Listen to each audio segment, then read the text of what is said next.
Bon Olivier, le froid qui s'installe un peu, c'était une séance Oui. un petit peu plus courte que prévu ou on a réussi Non, pas plus courte que prévu. C'est ce qu'on avait prévu, un peu de travail physique cet après-midi pour la reprise là. Et beaucoup de jeux, on n'a pas voulu faire trop long. Demain aussi, on a encore du travail physique à passer. Je pense que par rapport au froid, on prendra une heure de plus. L'entraînement sera à 11h30 au lieu de 10h30. Mais sinon, on a des bonnes conditions, ça a été bâché, donc là, on a pu faire une séance très bien. On a vu une bonne nouvelle, notamment Mahmoud Bentaï qui poursuit son protocole de reprise. Ça a l'air d'aller mieux.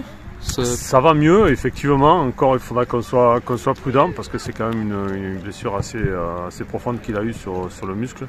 Donc, je pense qu'on prendra toutes les précautions qu'il faut. Mais c'est vrai, effectivement, il est dans une phase de finition, entre guillemets.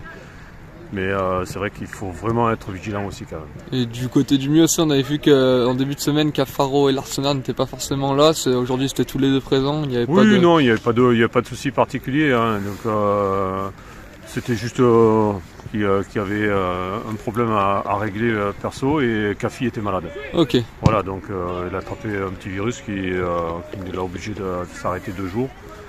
Donc il n'y a pas de problème particulier là-dessus, il ne faut pas s'inquiéter. Et du côté des plus mauvaises nouvelles, on a appris cette semaine la blessure jusqu'à la fin de la saison de Stéphane Diarra. Oui, par contre, c'est un ça gros c'est handicap. le coup dur pour lui déjà, parce que c'est une blessure assez importante.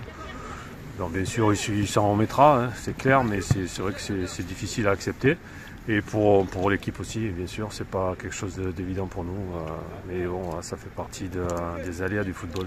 Dans un secteur de jeu où en plus vous recherchez, ça renouvelle un peu les plans de ce côté-là aussi. On est en train d'y réfléchir, de regarder si on doit le remplacer numériquement. Effectivement, ça pourrait être le cas. Ouais. Il y avait un autre absent aujourd'hui, c'est Victor Lebris, qui est en partance, on l'annonce en partance, c'est ce que vous pouvez confirmer? Oui, Victor est en partance, donc on a pris ça hier dans l'après-midi, fin d'après-midi. Voilà, donc ça faisait partie aussi peut-être des éventualités, ça se confirme. D'accord, donc ça fait des départs, on suppose qu'il va y avoir aussi des arrivées assez...